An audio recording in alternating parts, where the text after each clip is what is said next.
معارج النبوہ جلد نمبر 3 کہ آخر میں جا کر اس واقعے کو لکھا ہے۔ یہودیوں کا ایک بہت بڑا عالم دین ہے جس کا نام جلبیب تھا، اس کا اکلوتا بیٹا جس کا نام حباب تھا۔ آپ سمجھتے ہیں اکلوتا بیٹا اور اکلوتے بیٹے سے کتنی محبت ہوتی ہے، کتنا پیار ہوتا ہے، اور یہ باپ بھی اپنے بیٹے سے کچھ ایکسٹرا ہی بہت زیادہ محبت کرنے والا، ہر چیز بتائی ہے، ہر چیز کے بارے میں آگاہی یا شناسائی دی ہوئی ہے۔ ایک دن بیٹا ایک کمرے میں داخل ہوا تو کچھ کاغذات تھے اور ان کاغذات کے اندر ایک چاندی کی ڈبیا تھی اور اس کے اوپر تالا لگا۔ دیکھ کر نا کچھ غصے میں آ کہا، ابا حضور کیا بات کرتے ہیں، کوئی چیز مجھ سے آپ نے چھپائی نہیں ہے، جائیداد کے سارے معاملے مجھے بتائے ہوئے ہیں، خاندان کے بارے میں سب کچھ بتایا، دوست احباب کے بارے میں سب کچھ بتایا، یہ کیا آپ نے مجھ سے کیا چھپا کر رکھا ہوا ہے؟ کہا بیٹا جان بوجھ کے چھپایا ہوا ہے۔ کہا جان بوجھ کے، وہ کیوں؟ کہا اس کے اندر ایک عربی کے بارے میں کچھ حالات لکھے ہوئے ہیں، جب تو بڑا ہوگا نا، علماء کی صحبت میں بیٹھے گا تو تجھے پتہ چل جائے گا کہ ہمارا دین سچا دین ہے، پھر اس ڈبی کو کھول کے پڑھ بھی لے گا تو پھر ٹھیک ہے، ابھی نہیں کھولنا یار۔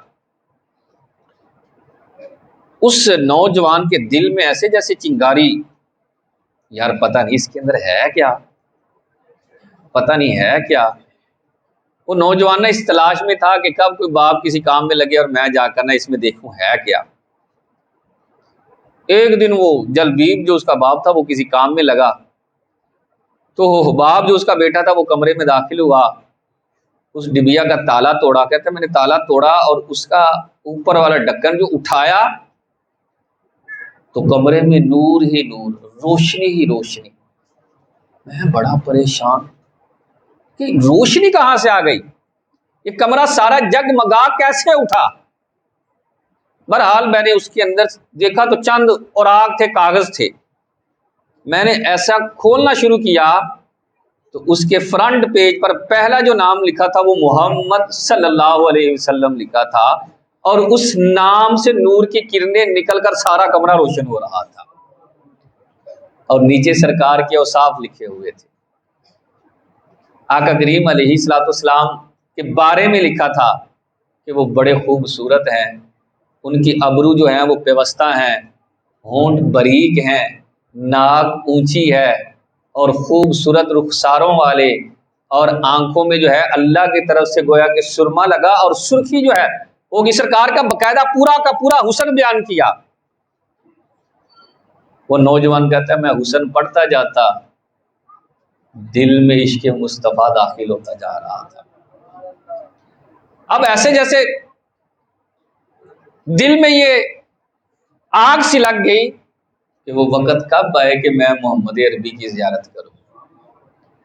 کہتے ہیں اس آگ نے اتنی زیادہ تپش اختیار کر لی کہ وہ نوجوان نہ وہیں بے ہوش ہو کے گر گیا۔ ماں آئی، اکلوتا لاڈلا بیٹا بے ہوش پڑا تو رونے لگ گئی، باپ کو بلایا، باپ بھی بڑی محبت کرنے والا، اس کے منہ کے ساتھ اپنا منہ رگڑنے لگا، وہ کہنے لگا تجھ پر میری جان قربان بیٹا، تجھے پتا ہے کہ میں تجھ سے کتنی محبت کرتا ہوں، کیا ہوا، کیوں بے ہوش ہو گیا؟ ہوش آیا تو نوجوان کے تیور کچھ بدلے ہوئے تھے، کہنے لگا ابا تو نے ساری عمر گمراہی کی زندگی گزاری، مجھے بھی گمراہ رکھنا چاہتا تھا، سن میں نے وہ کاغذ پڑھ لیے ہیں، میں نے وہ نبی آخر الزمان کے بارے میں پڑھ لیا ہے، ان کا حسن بھی پڑھا ہے، ان کا کردار بھی پڑھا ہے، وہ بڑا خوبصورت، بڑا اعلیٰ، بڑا کمال درجے کا وہ نبی ہے، سن لے، پتہ نہیں نبوت کا دعویٰ انہوں نے کب کرنا، لیکن میں نے آج سے ہی ان کی غلامی کو قبول کر لیا ہے، پتہ نہیں کہاں ہے وہ، مجھے نہیں پتا۔ باپ نے سنا تو بڑا غصہ آیا، بڑا غصہ، اس نے سزا دینا شروع کی۔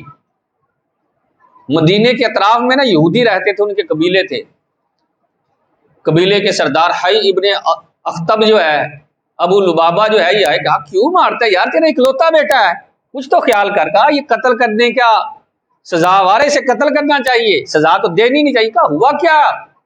سارا معاملہ بتایا تو کہنے لگے مشکل ہی کوئی نہیں، اس کو تھوڑے دن سزا دے، جس طرح تو نے اس کو پالا ہے نا، اس کی خواہشات کی تکمیل کی ہے، ناز و نعم کے اندر یہ پلا ہے، اسے چاند دن ذرا مشقت والی زندگی میں ڈال دے، تہ خانے میں ڈال دے، ہفتے میں ایک دفعہ سوکھی روٹی دے دینا، پانی دے دینا گندا، 2-4 دن گزرنے، اس نے خود ہی جو ہے وہ توبہ کر لینی۔ اس نے کہا واہ بڑا کمال کا مشورہ دیا ہے، اس نے اسی طرح کیا، لیکن وہ نوجوان کوئی توبہ نہیں کر رہا۔ 3 ہفتے گزرے تو ایک کونے میں بیٹھا اونچی اونچی رو رہا ہے، اللہ اللہ اللہ اللہ، اونچی اونچی رو رہا ہے۔ جلبیب نے سمجھا شاید مصیبتوں سے تنگ آ گیا ہے اور چاہتا ہے کہ میں دوبارہ جو ہے اپنے آبائی مذہب پر آ جاؤں، اسلام کو چھوڑ دوں۔ کہا بیٹا پریشان کیوں ہوتے ہو؟ اس لیے رو رہے ہو نا کہ تمہیں مصیبت پہنچی ہوئی ہے اور اسلام چھوڑنا چاہتے ہو۔ کہا ابا تجھے کس نے کہا؟ میں تنگیوں پر نہیں رو رہا، خشک روٹی مل رہی ہے اس پر نہیں، گندا پانی دے رہے اس پر نہیں، میری آشائشوں کے اندر تو نے بڑی کمی کر دی، مشقتوں کا بوجھ مجھ پر ڈال دیا، اس پر تو رونا ہے ہی نہیں۔ میں تو اس لیے رو رہا ہوں کب وہ وقت آئے کہ میں جا کر محمد عربی کی زیارت کروں، دیدار کی خاطر رو رہا ہوں۔ یہاں تک کہ سرکار ہجرت فرما کر مدینہ آ گئے، اور جب مدینے میں شور برپا ہوا کہ سرکار تشریف لائے ہیں، چونکہ یہ قریب ہی رہنے والے تھے، اس نے اپنے غلاموں کو بلایا، کہا اس کو وہاں لے جاؤ جہاں صحرا ہو، گرمی ہو، شدت ہو، اور وہاں جا کر اس سے کام کراؤ یہاں تک کہ یہ مر جائے۔ تم ہو میرے غلام، اگر اس سے مشقت والے کام کراؤ تو میں تمہیں آزاد کر دوں گا۔ غلاموں نے لیا، مارا، مشقت والے کاموں میں سارا دن بیڑیاں ڈال کر جو ہے وہ بکریاں چرانے پر لگا دیتے، لیکن اس نوجوان نے کبھی بھی اف نہیں کیا،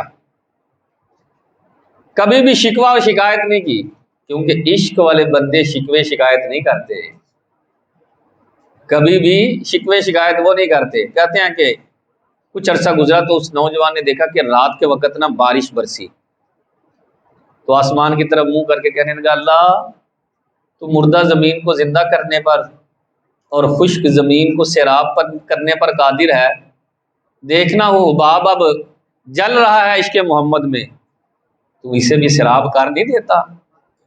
بڑی دیر ہو گئی ہے، بڑی مدت ہو گئی ہے سرکار کو دیکھے میں نے دیکھا نہیں، مولا کوئی اسباب پیدا کر دے کہ میں سرکار کی بارگاہ میں چلے جاؤں۔ کہتے ہیں اتنا کہا بیڑیاں خود بخود ٹوٹ گئی۔ 80 میل کا فاصلہ تھا مدینے سے، رات کو چلا تو فجر کے ٹائم مدینہ میں تھا۔ حضرت عمار انصاری ایک صحابی ہیں، ان کے دروازے پر دیکھا کہ یار ایک نوجوان ہے، کپڑے گرد آلود ہیں، سفر کے آسان نمایاں ہیں، پتہ تھا یہ مسافر ہیں، نکلتے کہنے لگے نوجوان تجھے دیدار محمد کی قسم مجھے بتا تو کہاں سے آیا ہے؟ اللہ اللہ اللہ، زخموں پہ ایسے جیسے نمک نہیں چھڑک دیا۔ نوجوان چیخیں مار کر رونے لگ گیا، پریشان ہو گئے کہ ہوا کیا؟ کہا خیر ہے یار، کیا میں نے کہا ہے؟ کہا تو نے دیدار محمد کا ذکر کیا، جانتا ہے محمد کہاں ہے؟ کہا جانتا ہی کیا، میں نے کلمہ پڑھا ہے، میں ان کا غلام ہوں۔ کہا یہاں سے کتنی دور ہے؟ کہا قریب ہی ہیں، لیکن پہلے مجھے اپنی کہانی سنا، داستان سنا، مجھے لگتا ہے پیچھے کوئی داستان ہے۔ کہا نہ کر یار، اب نہ سن میری داستان غم، اب دل جو ہے مچل رہا ہے کہ میں سرکار کے شہر میں آ گیا ہوں، اب مجھے لے چل فوراً بارگاہ رسالت میں۔ حضرت عمار کہتے ہیں کہ میں لے کر چلا تو ادھر سرکار بھی مسجد نبوی کے دروازے پر کھڑے ہیں، اللہ اکبر، جیسے انتظار کر رہے ہیں، ایسے دیکھ رہے ہیں راہ۔ جب سرکار نے مجھے اور وہ حباب کو دیکھا، سرکار پہلی مرتبہ، اور وہ بھی سرکار کو پہلی مرتبہ دیکھ رہا ہے، جب سرکار نے دیکھا تو ایسے بازو پھیلا دیے، فرمایا وہ حباب آ جا جلدی سے، سینے لگ جا کہ ابھی جبریل آیا اور آ کر پیغام دیا کیا محبوب حباب نے آپ کے لیے بڑی تکلیفوں کو برداشت کیا ہے، میں رب ہو کر اس سے محبت کرتا ہوں، آپ ہی سے اپنا محبوب بنا لیجیے۔ سینے سے لگایا۔ حضرت حباب نے پھر اپنی ساری داستان غم سٹوری جو ہے وہ سنائی، تو نام محمد کی بڑی برکت ہے، صرف نام پڑھا اور اسلام قبول کیا ہوا ہے۔ اللہ رب العزت جو ہے ہم سب کو قرآن و سنت کا فہم عطا فرمائے، آمین۔